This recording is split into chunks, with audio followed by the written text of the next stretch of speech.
Hi everyone, welcome back. I hope you had a good week. Now, turning your thoughts around and doing a little housekeeping can make a huge difference in your level of happiness. You're learning bit by bit that all the conditions and experiences in your lives are the effect of your thoughts. By eliminating the tendency to complain about conditions in your life, past, present, or future, and replacing them with positive affirmations, you've already started the process of creating positive change in your life. This week's focus is on your solar plexus, the information center of your subconscious mind. All of our exercises this week will help you get more in touch with this important bundle of nerves. In order to do this, we've spent the past 2 weeks becoming aware of the conscious and the subconscious minds. The body system that works with these two minds is called the cerebrospinal system. When you receive information from your 5 senses, information is sent through your nerves to the brain, the organ of your conscious mind. And on the other end, your subconscious mind is centered in a mass of nerves at the back of the stomach. It's called the solar plexus. Now, this area unconsciously controls the vital functions of the body, like breathing and heartbeat and digestion. These two systems are constantly communicating through the vagus nerve. It's through the system that our body keeps harmony, or not, in all of your vital functions. And to go a step further, your thoughts are received by the brain, tested by reasoning, and when the thoughts are considered true, they are sent to the solar plexus and considered a reality. Once a thought has passed to the solar plexus, it becomes subconscious. Now remember, the subconscious does not have the ability to reason. It doesn't argue, it only acts. The subconscious mind accepts the conclusions of the objective mind as final. So say you're thinking, I'm in danger of not being able to pay my bills. The conscious mind starts a reasoning process. The thought is either true or false. So this is easy to see. You look at your bank account and you see that you have plenty of money to cover your bills, and then the thought, I'm able to pay my bills, gets the green light. It's true, and is sent to your solar plexus, which controls your vital organs. They're relieved and you can relax. But if you look at your bank account on the other side and find out that you're not really there, you're a bit shy, then the thought becomes, I'm in danger of not being able to pay my bills. That gets the green light instead. And the thought is sent from your brain to your solar plexus, and it affects your organs. Your heart rate increases, your stomach tightens, you feel a little uneasy, you might even feel panicked. Information sent to the solar plexus has already been accepted as true, and it affects your vital health. Now, this is why affirmations are so important. When you tell yourself something that you believe is true, but you might not be able to measure it, like how much money is in your bank account, then the subconscious will accept it as true as well. So say you look in the mirror and you say to yourself, this dress makes me look fat. Your conscious mind starts the reasoning process and it starts sending messages to the subconscious. From that one statement alone, your subconscious might accept phrases like, I'm fat, nobody likes me, I'm ugly, people will judge me, right? If you believe these statements to be true, your subconscious sends signals to your vital organs and they start the process not only of obesity, but a sense of panic when people see you. Yet, if you put on a tight dress and it doesn't look good on you and you say to yourself, this dress is too small, and you're not judging your physical body, your subconscious can accept that statement as true and move on. The thought doesn't affect your mental or your physical health. Now, your brain and your solar plexus are talking all day long, so how can you know if you're sending the right information to the solar plexus? Well, the solar plexus is aptly named because it's thought to be the sun of the body, the central point of distribution for the energy that the body is constantly generating. Now, you can tell what kind of information your conscious mind is sending to your solar plexus by the way you feel. An active, healthy solar plexus will radiate life, energy, and vitality to every part of the body and to everyone you meet. An open, healthy solar plexus will generate pleasant, healthy feelings and high energy. You'll notice positive relations in your home, from your friends, your family, and your environment. If the energy from the solar plexus is interrupted, or if it's negative, then you'll start to feel unpleasant sensations. Your health and energy will be low, and you'll fall into illness and depression. You'll notice negativity from people around you. Now, why is this? Imagine how you feel after a really nice, warm, sunny day. You're happy, you're revitalized, you're elated, you want to be outside, you want to run through the flowers. Then imagine how you feel after being stuck inside all day, or it's like a cold, rainy day. You've low energy, you're depleted, you're depressed, you want to curl up on the couch and drink tea all day long. Now, your solar plexus is the body's sun. It fills the body up with warm, sunny rays.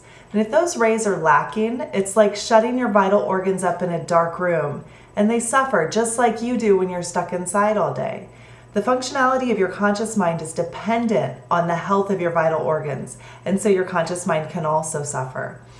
And one of the hardest, most important concepts for you to understand is that the solar plexus is the communication portal to the universal mind. And this may seem a little metaphysical right now, but just bear with me.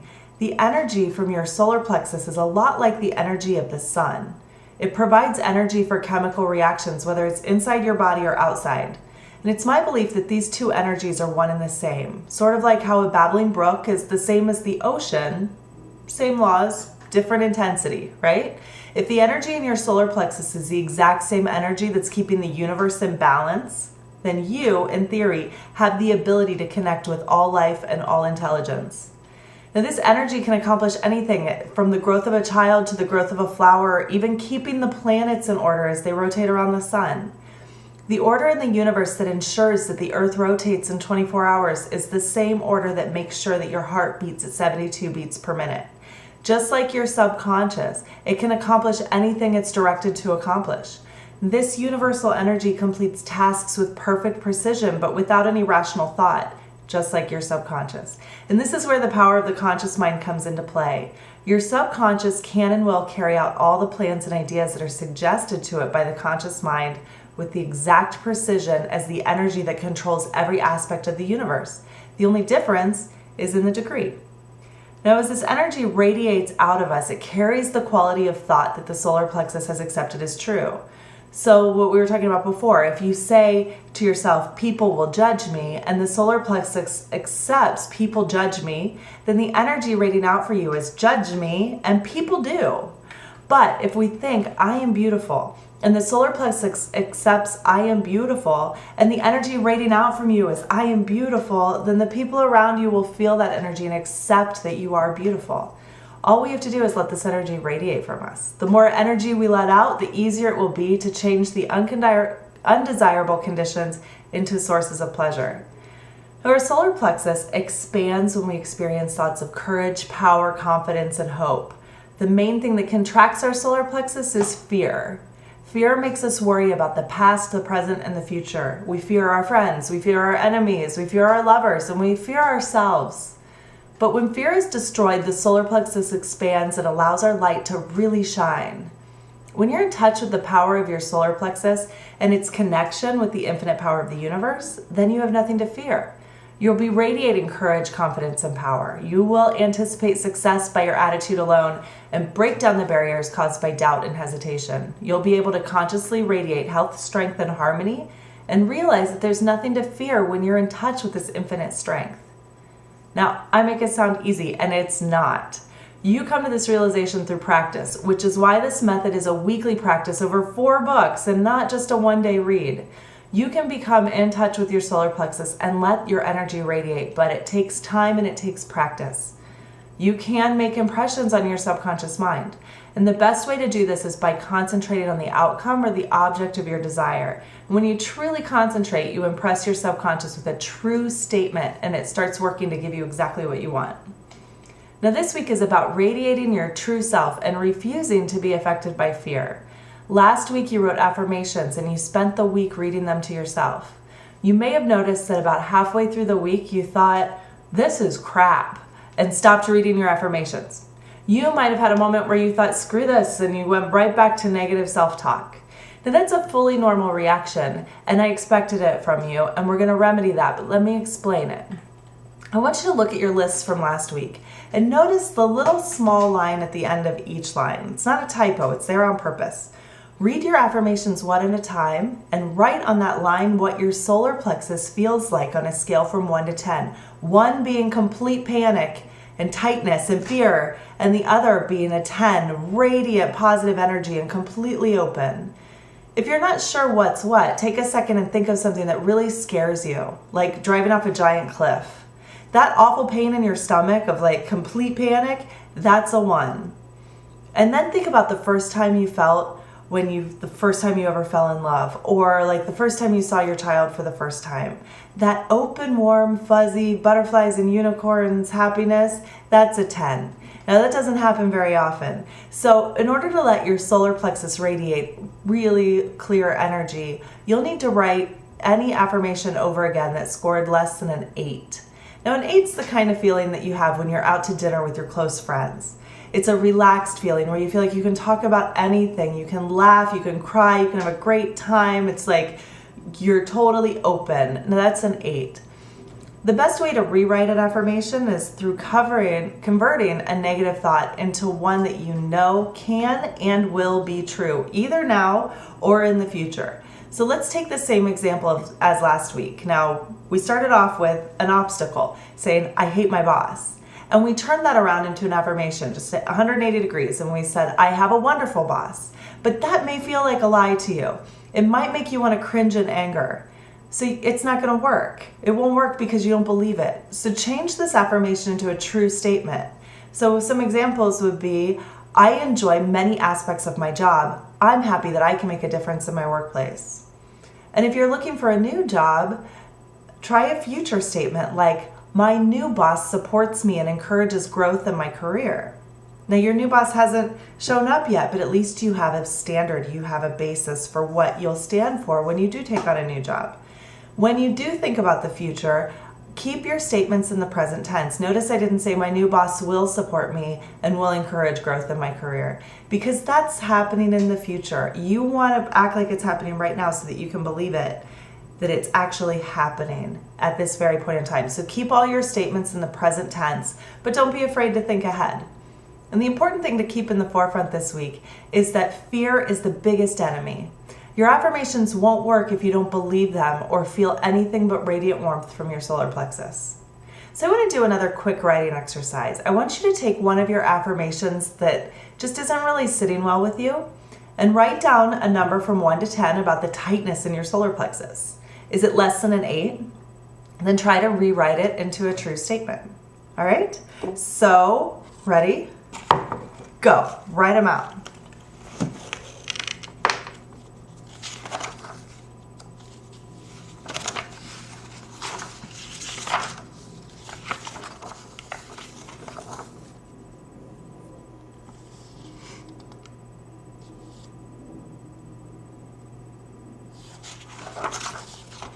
All right, now go ahead and if you want to, you can write it in the chat, but if you don't want to, that's okay. Now I'm gonna read you one of mine. I had one that was tricky for me.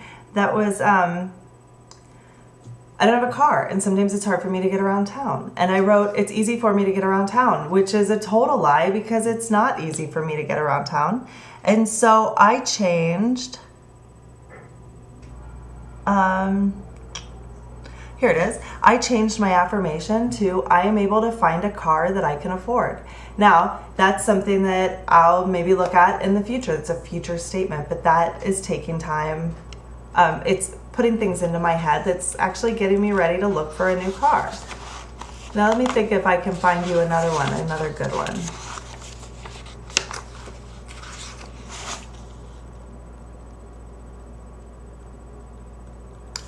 I have one that's, I let go of my worries and anxieties. Now that comes from an obstacle of being anxious. So I say, I let go of my worries and anxieties. And then I can say, it's hard when there's 30 of them.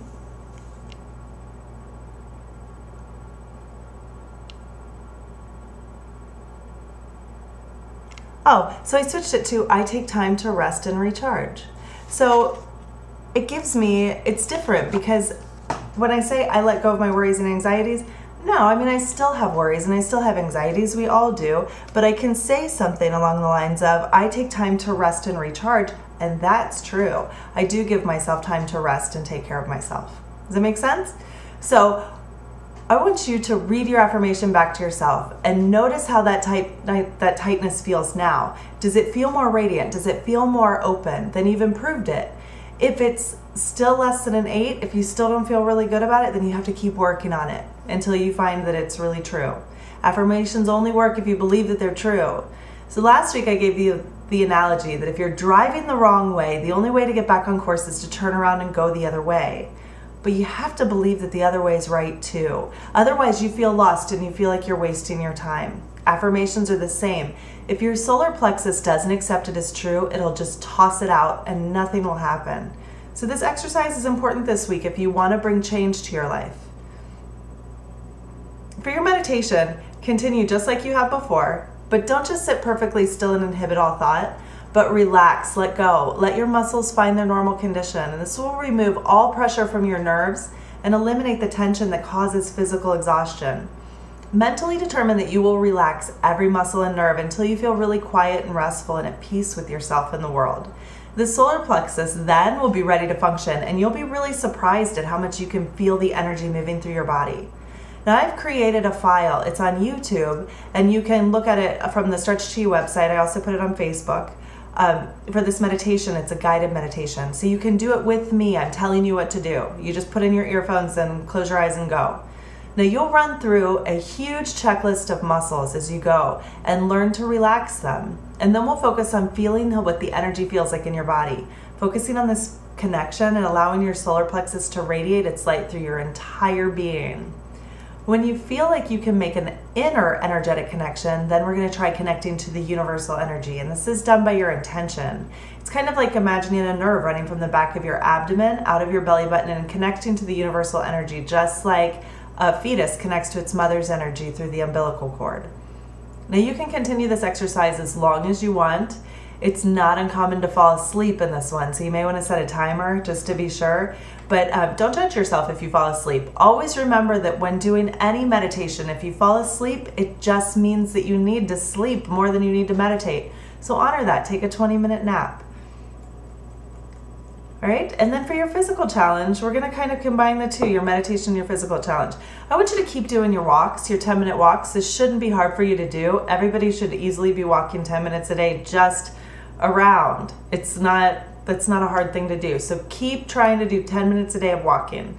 And then I'm going to introduce you to your muscles through this meditation exercise.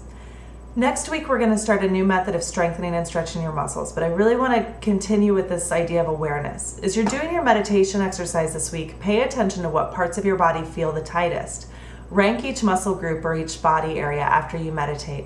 It's okay if you don't remember each group. If you seriously don't remember, just put a 1 down. 1 would say that it's already relaxed or you don't remember. And then if just take a guess. Just write in whatever number feels right. A 2 would be that the muscle relaxes when you think about it. So like say my shoulders are tense and I say release your shoulders and you go, oh, okay, and it's just done. That's a 2. It relaxes easily. 3 would be that you have to really consciously relax it, but eventually it releases. So that would be like, okay, shoulders, relax, relax, go on, relax, and then eventually they let go. A 4 would be that the muscle group tightens up again during the meditation. So you get it relaxed and then you notice later that you're tight again, right? And you have to consciously let it go again. And a 5 is the worst one. It would be that the muscle doesn't relax at all or that you feel pain in that part of your body. Now there are 3 pages. We're going through your toes and your shins and your legs and your abdomens and your ribs and your chest and your arms and your hands and your fingers and your spine, and then into your face. We're going to do like even the muscles in your eyebrows and your forehead and on your scalp. It's really great. At the end of the day, or at the end of writing it all down, you'll just add them all up. Now I want you to try to do this every single day. This meditation is going to make you feel fantastic if you do it first thing in the morning, and then just write your numbers down. It's really, it'll start your day off so great if you do it this way. You'll feel your energy really radiating. And then I want you to tally up your numbers. And I think you'll notice that by the end of the week, that you're actually able to release some of the tension that's happening in your body just by your thoughts alone. That's a great thing. I want you to see how the power of your subconscious mind of telling yourself is relax, relax, relax will start to pay off. For your diet challenge, this week I'm going to give you a challenge that might surprise you a bit. Now, diet crazes of the last few decades have told us to restrict things from our diet that are actually good for us. Now, we've been looking for the exact cure for our obesity problem without making smart decisions about what our bodies actually want or need. One area that absolutely riles me to my very core is fat-free or sugar-free foods. We talked about this a bit last week when you were cleaning out your pantry, but now we're going to take it a bit further. The amount of chemicals involved in creating a fat-free or sugar-free ice cream bar are more toxic for your body than just eating the fat or sugar. One of the most important underlying principles I want you to ingrain is that when you feed your body or your mind truthful things, on a subconscious level, you can process it properly.